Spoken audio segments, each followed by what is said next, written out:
Olá, alunos! Na aula de hoje nós vamos falar sobre uma parte importante da poesia, que é a forma, porque nós normalmente nos concentramos no conteúdo e interpretação, só que a forma como a poesia é escrita tem alguns elementos que precisam ser compreendidos, relacionados com métrica e com ritmo e rima, que é o que nós vamos ver hoje. Então, nós temos aqui um poema que é famosíssimo do Luís de Camões, que vai definir o que é amor. E ele vai definir pelos opostos e impossíveis de coexistir, né, pelo paradoxo, porque o amor é isso, o amor é impossível de definir, o amor não faz sentido. Então, ele vai construindo essa falta de sentido através das associações que ele faz. Então, ele fala assim: amor é fogo que arde sem se ver, é ferida que dói e não se sente, é um contentamento descontente, é dor que desatina sem doer. É o não querer mais que bem querer, é solitário andar por entre a gente, é nunca contentar-se de contente, é cuidar que ganhe sem perder. É querer estar preso por vontade, é servir a quem vence o vencedor. É ter com quem nos mata a lealdade, mas como causar pode seu favor? Nos corações humanos a amizade, se tão contrário a si, é o mesmo amor? E se vocês prestarem atenção no ritmo que eu li, dá para perceber que tem um ritmo bem constante, né? Quase como se todos os versos tivessem mais ou menos a mesma quantidade de sílaba. E não é quase nem mais ou menos. Todos os versos têm a mesma quantidade de sílabas poéticas, que vão criar este ritmo de propósito, porque dá para contar. Então, primeiro, eu falei sílabas poéticas. Ah, professora, não é a mesma coisa sílaba poética e separar a sílaba normal? Não, não é a mesma coisa. Separação de sílaba normal tem aquelas regras que vocês aprenderam desde o Fundamental 1, né? Você tem algumas letras que não separam, uma palavra da outra sempre separa. Se você tiver dois R's, um fica numa sílaba, outro fica na outra. Então, tem algumas regras específicas da separação silábica. Eu peguei aqui um verso para mostrar como é que fica uma divisão silábica da gramática. Então, aquele lá, é solitário andar por entre a gente. Você vai separar solitário. O rio fica junto porque é um ditongo, né? Você não fala solitário, você fala solitário. Então é uma coisa só. Andar por entre a gente. É assim que nós separamos normalmente. Se nós formos contar, temos 13 sílabas neste verso. Só que a divisão silábica poética tem regras diferentes. Primeira regra: você separa conforme você abre a boca para falar. E quando nós falamos, às vezes nós juntamos sílabas que não faz sentido juntar de acordo com a divisão silábica gramatical, especialmente o fim de uma palavra e o começo de outra, se o fim da palavra termina por uma consoante e a outra começa com uma vogal, ou se termina com uma consoante, a outra também, aliás, termina com uma vogal e a outra também começa com uma vogal, e aí você forma um som só. Você emenda. E como a divisão silábica poética conta a sua abertura de boca ao falar, algumas coisas ficam emendadas. Então agora eu fiz a divisão poética para vocês compararem. É solitário veja, é solitário andar. Você fala rion tudo junto. Porque se eu falar para vocês, leiam isso, ninguém vai ler. É solitário andar, a não ser que tenha uma vírgula ali. Se não tiver uma vírgula, você junta naturalmente. É solitário andar. Ouçam, é solitário andar. Você fala rion, rion. É uma coisa só. Solitário andar. Então, esse rian vira uma coisa só. Porém, você não fala por, entre, a não ser que você esteja forçando. Por, entre, você separou. Se você fala normal, você fala porém, e esse R fica junto com o em e o po fica sozinho. Então, na divisão silábica gramatical, você fala por, entre. Só que quando você fala normalmente, você fala porém-tre. Então, você separa desse jeito. E você também não fala por entre a gente. Você fala por entre a gente. Tanto que esse E quase vira um I fraquinho, né? Por entre a gente. porque ele junta. Então, quando você vai fazer uma divisão silábica poética, você tem que esquecer a gramática e falar cada verso e ir separando de acordo com a forma como você fala. Esquece a gramática. Normalmente você vai juntar, como tem aqui no exemplo, né? Vogal com vogal, então solitário, termina com io e começa com an.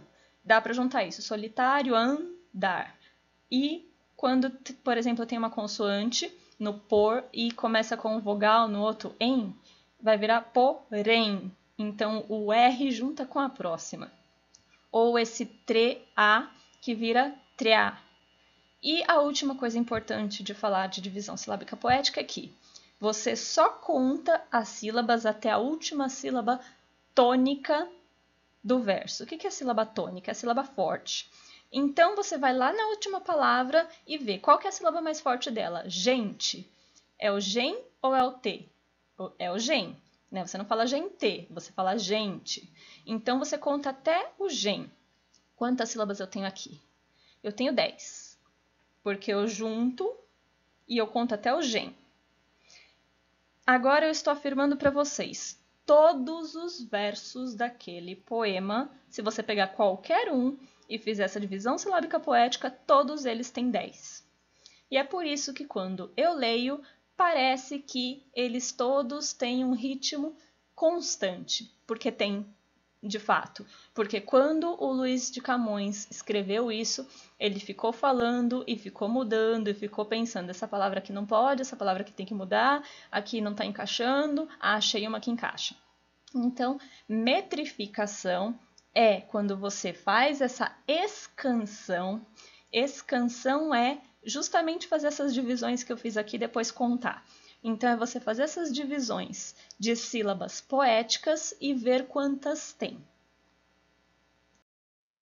E, de acordo com o resultado que você encontrou de número de sílabas, você classifica o poema. Então, se você tem um poema com versos de uma sílaba só, monossílabos, se eles têm 2 sílabas poéticas, são dissílabos, e aí tem depois as formas mais comuns, que são a redondilha menor, que são versos de 5 sílabas poéticas, redondilha maior, versos de 7 sílabas poéticas, decassílabos, que são versos de 10 sílabas, como que nós vimos anteriormente, e os versos alexandrinos, que são os versos de 12 sílabas, também chamados de dodecassílabos, mas alexandrinos são mais comuns.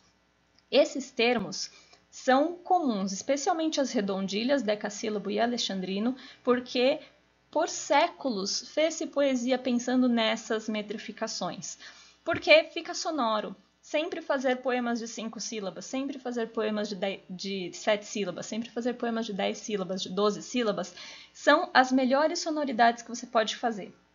Então, eles ficaram muito populares. Por isso, normalmente, quando você vai fazer uma escansão de um poema mais antigo, que foi pensado desse jeito, você vai encontrar uma dessas 4 possibilidades das últimas, né? 5, 7, 10 ou 12. São as mais comuns e se o poema for regular, todos eles vão ter ou 5, ou todos vão ter 7, ou todos vão ter 10, ou todos vão ter 12. Outro elemento importante para criar esses efeitos que o poema gosta de trazer é a rima. Rima é a semelhança sonora das palavras no final dos versos, se for uma rima externa, ou no interior dos versos, se for uma rima interna. Então, aqui voltando lá para o nosso poema do Luís de Camões, né? Amor é fogo que arde sem se ver, é ferida que dói não se sente, tem um padrão de rimas específico. Vamos ver aí o que rima com o que. Então, na primeira estrofe, ver rima com doer, na segunda tem o querer e também tem um perder. Notem que eu vou marcar com a mesma letra todos que rimam entre si. Então, todos que terminam com er, eu coloco a letra A. E aí, se eu encontro outro padrão de rimas, eu tenho que colocar outra letra e essa mesma letra para todos que rimarem entre si. Então, sente, com descontente, com gente, com contente, todos rimam entre si, eu escolhi outra letra, a letra B, e todos eles vão ter a letra B, porque todos eles têm essa rima. Aí, ali na continuação, eu tenho vontade com lealdade com amizade. todos eles rimam entre si, eu escolhi a letra C para marcar. E, para terminar, eu tenho vencedor, com favor, com amor. Todos eles rimando entre si, eu coloquei outra cor e outra letra. Então, os poemas que foram pensados desse jeito, com uma forma precisa, eles também seguem um padrão. Aqui no caso, o padrão ABBA, ABBA, CDC, DC, D. Então, esse é um padrão comum que, se vocês pararem para analisar poemas que são mais antigos, né, que foram pensados desse jeito, vários deles têm este padrão de rima. Então, nós podemos ter as rimas interpoladas, que são essas, no caso, ABBA, em que a primeira e a quarta rimam entre si e as duas do meio rimam entre si. Então, que nem o nosso exemplo, né? E pode ter rima alternada ou cruzada, que é quando você vai trocando, então ABAB também existe. Você pode ter uma rima emparelhada, que vai ser A com A e B com B, então eles rimam na sequência, né? Você pode ter, na verdade não coloquei aqui, mas também pode ter as rimas mistas, que vão ter uma parte rimando de um jeito, outra parte rimando de outro, e pode ter versos brancos, que são versos sem rima. Esses versos brancos tornaram-se uma ideia utilizada no romantismo lá no século XIX, só que eles tornaram-se muito populares no século XX com o modernismo, que veio para falar poesia tem que ser expressão e você não pode colocar uma forma específica, fechada e quadradinha para expressão, você tem que deixar livre, especialmente para que todos tenham acesso, todos possam fazer. Então, a forma não pode ser mais importante do que a expressão, do que o conteúdo. Então, os versos brancos são os versos sem rima, que foi uma ideia muito popular no século XX com o modernismo, né? Então, esses são os padrões de rima: interpolada, alternada, emparelhada, mista, quando você tem algumas dessas juntas, e sem rima nenhuma, que são os versos brancos. Aqui no nosso exemplo, nós tínhamos a interpolada e nós tínhamos a alternada, né? No caso, então, nós temos um conjunto misto de rimas, porque ele junta a interpolada com a alternada.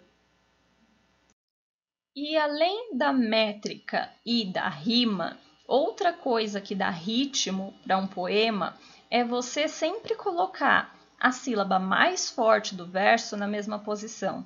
Porque aí é quase como se você estivesse fazendo um pequeno gráfico em que você tem uma parte que é mais baixa, outra parte que é mais alta e outra parte que é mais baixa de novo, e você sempre segue o mesmo movimento, como se fosse um movimento de ondas, né? Em que o ponto alto está sempre no mesmo ponto do verso. Então, isso que é o ritmo, é a marcação melódica que vem da alternância das sílabas acentuadas, que são as fortes, e aquelas que não são acentuadas, então são menos intensas. Aqui eu peguei um exemplo de um poema do Casimiro de Abreu, chamado A Valsa, que são versos muito curtinhos e que a sílaba acentuada, que é a mais forte, está sempre no mesmo lugar, então cria um ritmo bem gostosinho de ler. Então, eu marquei as sílabas fortes, né? E se vocês me ouvirem, vocês vão perceber isso. Porque ele fala: Tu ontem na dança que cansa voavas, com as faces em rosas formosas de vivo, lascivo carmim. Na valsa tão falsa corrias, fugias, ardente, contente, tranquila, serena, sem pena de mim. Quem dera que sintas as dores de amores que louco senti. Quem dera que sintas, não negues, não mintas, eu vi. Então percebam, essa marcação quase parece que eles estão valsando, né? São os passinhos da dança. Enquanto tem a dança de fundo, o eu lírico vai falando, lembrando, né, sobre a dança de ontem, que ele via a armada formosa dançando e fugindo dele, né? Corria, fugia ardente. E ele fala: Nossa, você não sentia pena de mim? Você ficava me provocando e fugindo. E você não pode negar, eu vi, né? Não minta. Então ele vai relembrando dela, mas ele faz isso num ritmo que é quase como se ele estivesse vendo a dança acontecer. Então, essas sílabas fortes, que são sempre mais ou menos no mesmo ponto, criam um ritmo. Né? É só você ouvir. Tu ontem na dança que cansa voavas, com as faces em rosas formosas de vivo, lascivo carmim. Na valsa tão falsa corrias, fugias, ardente, contente, tranquila, serena, sem pena de mim. Quem dera que sintas as dores de amores que louco senti. Quem dera que sintas, não negues, não mintas, eu vi. Então percebam, tem sempre o mesmo ritmo. Isso porque as sílabas fortes estão sempre no mesmo ponto. E dá para esse ritmo acontecer na prosa também, que são os textos corridos, né, narrativos. É mais difícil fazer isso porque normalmente você está focado em contar uma história, então precisa de acontecimentos e é meio difícil você criar ritmo para acontecimentos. Mas tem alguns autores que conseguem fazer isso, né, especialmente numa parte de descrição. O Guimarães Rosa faz isso muito bem no livro Sagarana. Tem algumas partes que você precisa ler em voz alta para realmente entrar no universo que ele está criando, porque a forma como ele escreve também é parte da história, né? O ritmo que ele cria com a linguagem, os sons que ele imita, são importantes. Então eu peguei aqui um trecho do Burrinho Pedrez, que é uma das novelas do livro Sagarana, do Guimarães Rosa, e isso é um texto em prosa, numa parte que ele está descrevendo a boiada caminhando num ritmo acelerado. Eles começam a andar bem rápido. E aí ele descreve assim: boi bem bravo, bate baixo, bota baba, boi berrando, dança doido, dá de duro, dá de dentro, dá direito, vai vem volta, vem na vara, vai não volta, vai varando. Percebem que tem um ritmo bem acelerado? Quase como se você conseguisse ouvir os animais todos andando muito rápido? Então, só que está em prosa. Se nós fôssemos transformar isso em versos, nós dividiríamos onde tem as vírgulas. E aí ele ficaria mais ou menos assim. E percebam, né? Aqui tem aliterações, que são a repetição de consoantes. Na primeira estrofe, a repetição de B. Na segunda, a repetição do D. E na terceira, a repetição do V. E todas elas têm mais ou menos o mesmo tamanho. E quando nós fazemos isso marcando as sílabas poéticas, né, a metrificação, e marcando as sílabas mais acentuadas, as mais fortes, nós percebemos que tem uma regularidade também. Então todos eles são de três sílabas poéticas, porque você conta até a última forte do verso. Então boi bem bravo vai até o brá. Bate baixo e assim por diante, do jeito que está marcado. Então, é isso que cria o ritmo, né? Todos eles têm a mesma quantidade de sílabas, porque nós contamos até a última tônica, e a tônica fica no mesmo lugar. Então, isso cria o ritmo, né? Boi bem bravo, bate baixo, bota baba, boi berrando, dança doido, dá de duro, dá de dentro, dá direito, vai, vem, volta, vem na vara, vai, não volta, vai varando, sempre no mesmo ritmo.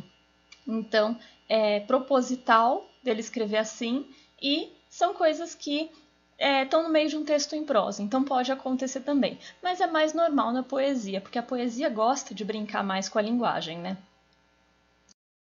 Então, um último aqui para nós estudarmos, o soneto de fidelidade do Vinícius de Moraes. Soneto é um tipo específico de poema. No próximo slide eu vou falar sobre isso, mas deixa eu ler ele primeiro para vocês. Então ele fala assim: de tudo ao meu amor serei atento, antes e com tal zelo e sempre e tanto, que mesmo em face do maior encanto, dele se encante mais meu pensamento. Quero vivê-lo em cada vão momento, e em louvor hei de espalhar meu canto, e rir meu riso e derramar meu pranto, ao seu pesar ou seu contentamento. E assim, quanto mais tarde me procure, quem sabe a morte, angústia de quem vive, quem sabe a solidão, fim de quem ama, eu possa me dizer do amor que tive, que não seja imortal, posto que é chama, mas que seja infinito enquanto dure. Então, é uma poesia falando sobre o amor, esse amor que deve ser vivido a cada instante de forma plena, dedicada, e que mesmo que ele não dure para sempre, que ele não seja imortal, enquanto ele existir, ele será infinito. Então, no momento em que esse amor existia, esse amor era vivido com toda a intensidade possível. Mas vamos falar sobre estrutura, que é o que estamos analisando nesse vídeo, né? E se nós formos fazer a escansão poética, né, a metrificação das sílabas, nós vamos ter assim: de tudo ao meu amor serei atento, vai ficar de tudo ao, então percebam, né? Eu falo isso junto. Do ao vira uma coisa só. De tudo ao meu a, esse a vira uma coisa só. Mor serei atento, eu conto até a última forte, então até o tem, 10 sílabas.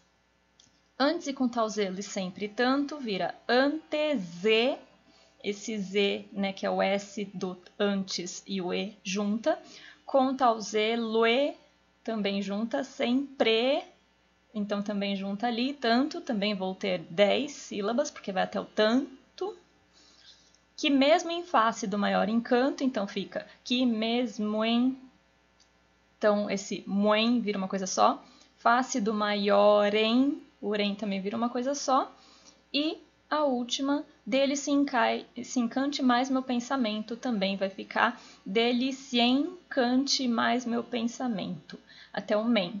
Então, todos eles têm 10 sílabas, portanto, eu tenho versos decassílabos, que são versos de 10 sílabas poéticas. As rimas são interpoladas, porque você vai ter atento com pensamento, então o primeiro e o último, e os dois do meio, tanto em canto, então ABBA.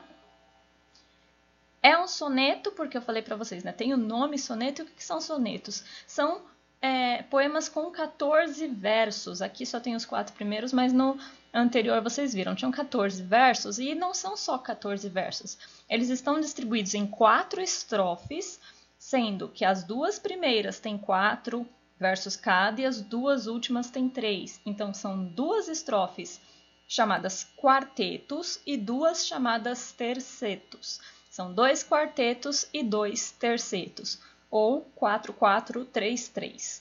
Isso somam 14 versos. Isso são sonetos, né? Eles são muito populares. Você encontra muitos sonetos, especialmente antigamente, né? Hoje em dia, com o modernismo vindo para tirar o rigor formal, é mais incomum, mas antigamente era muito comum escrever sonetos, que é a forma mais elaborada, mais bem feita de poesia. Então, esses versos distribuídos dessa forma eram muito populares, e decassílabos também bastante populares. E acho que é isso, né? Nós vimos algumas das características mais formais da poesia, que é importante saber, especialmente quando nós vamos falar de ritmo poético, também se aplica à música, né? As músicas têm um ritmo próprio, uma sonoridade própria que levam isso em consideração, mesmo que eles não façam isso no papel. Sonoramente, quando você fala, você percebe, né, que está fora de ritmo, então ajusta. É importante ter um bom vocabulário para substituir palavras ou mudar ordens, para conseguir criar um ritmo bacana.